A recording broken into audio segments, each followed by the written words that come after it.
killer cops.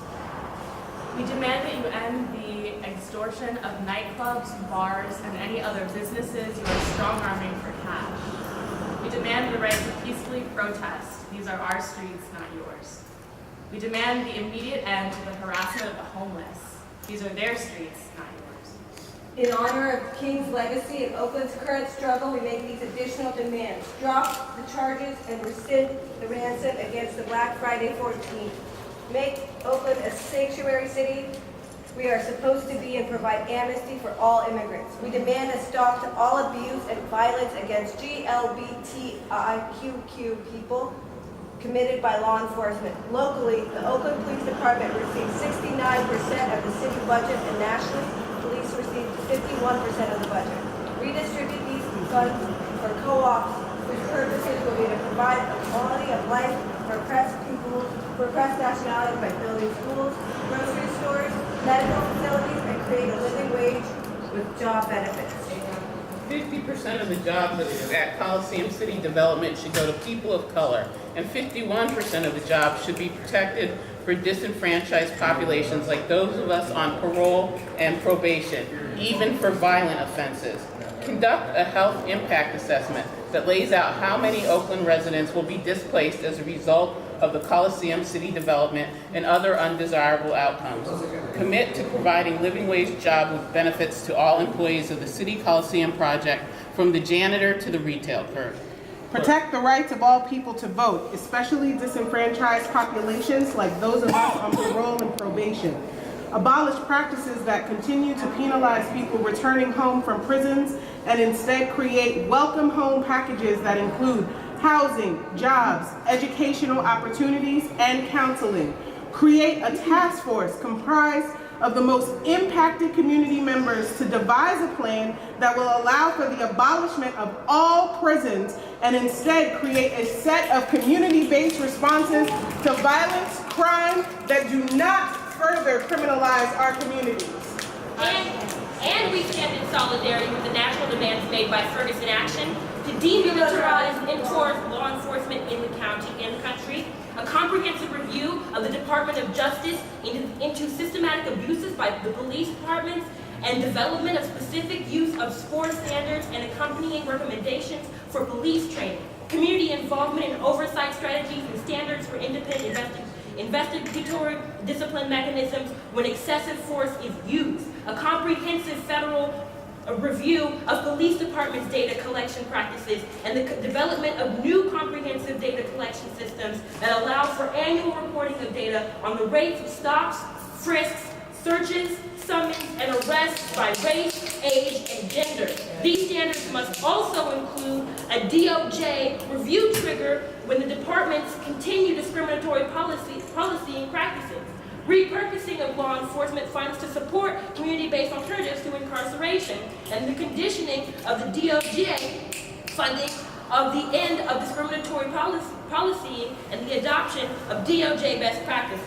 The repurposing of Department of Justice funds to create grants and support implementation of community oversight mechanisms and community-based alternatives to law enforcement and incarceration, including community boards, commissions, restorative justice practices, amnesty programs to clear open warrants, and know your rights education conducted by community members.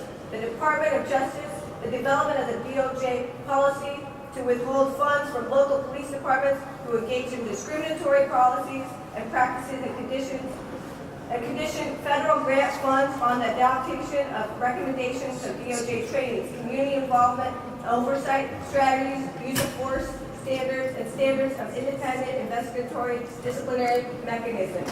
A Congress hearing investigating the criminalization of communities of color, racial profiling, police abuses and tortures by law enforcement, congressional hearings investigating the criminalization of communities of color, and systematic law enforcement discriminatory profiling and other abuses, especially at the local level, including an examination of systemic structures and institutional practices, and evaluation of experiences and voices of the most impacted. Congressional hearings will allow for a continuation of the national discussion about police abuse and its underlying causes. Support the passage of the End Racial Profiling Act, which in law would prohibit the use of profiling on the basis of race, ethnicity, national origin, or religion by law enforcement agencies. The Obama administration develops and legislates and enacts a national plan for action for racial justice, which would be a comprehensive plan that addresses the persistent and ongoing forms of racial discrimination and disparities that exist in nearly every sphere of life, including criminal justice, employment, housing, education, land and property, voting, poverty, immigration. The plan would set concrete targets for achieving racial equality and reducing the racial disparities, and create new tools for holding government accountable to meeting targets. Mic check. Mic check. Mic check. Mic check. In honor of Martin Luther King Jr.'s birthday. In honor of Martin Luther King Jr.'s birthday. We are a group of Black community members in solidarity. We are a group of Black community members in solidarity. The Anti-Police Terror Project's Reclaiming King's Legacy Weekend of Direct Action. With the Anti-Police Terror Project Reclaiming King's Weekend of Direct Action. We are here. We are here. To present local and national demands to Mayor Libby Schaaf. To present local and national demands to Mayor Libby Schaaf. So that she can make the ongoing problems of police brutality, racial discrimination, and economic injustice, the top priority of her administration. We pledge to resist the continuation of business as usual from our elected officials. We pledge to resist all states, sanctions, violence, including police brutality, and the continued economic oppression of Black people in this city. We call on Mayor Schaaf to recognize that the high-profile cases in Ferguson and New York City, where police officers have killed unarmed Black people and were not indicted, are not isolated issues, but a part of the historical oppressive legacy of this country's treatment of Black people, which still continues today. We demand justice and a response to the cases of police violence that have been inflicted on members of our community here in Oakland. Ashe! Ashe! Here are the demands for reference. Which side Are you on, friends? Which side are you on? Which side are you on, friends? Which side are you on? Justice for my brownies, justice for us all. And we will fight for freedom until justice is won. Which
have her understand that we are who she needs to be accountable to, not the police.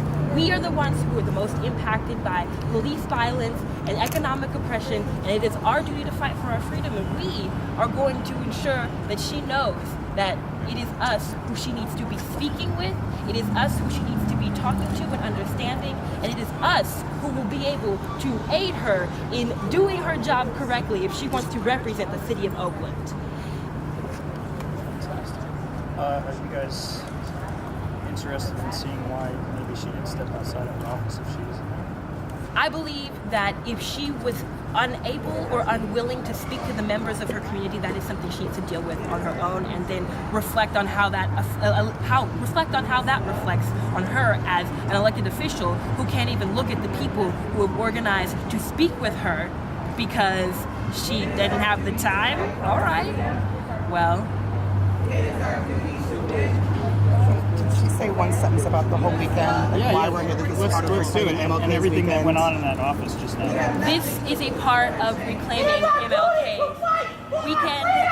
It's been very washed from our textbooks. And what we know, what we learned this weekend, is part of an ongoing 96 hours of direct action that's being put on by the Anti-Police Terrorism Project, and we will lose our chains, and we will be doing this for 96 hours. And it is in solidarity with the national call from the Ferguson Action, and yes. So what happened inside? What just happened? Inside, we went up to the mayor's office.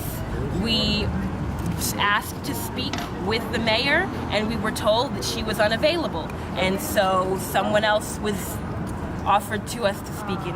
We were offered to speak to this other person in. And what did you say? We said that we have a list of demands that we would like to deliver and orate to the mayor, and we were able to orate them to the representative that was offered.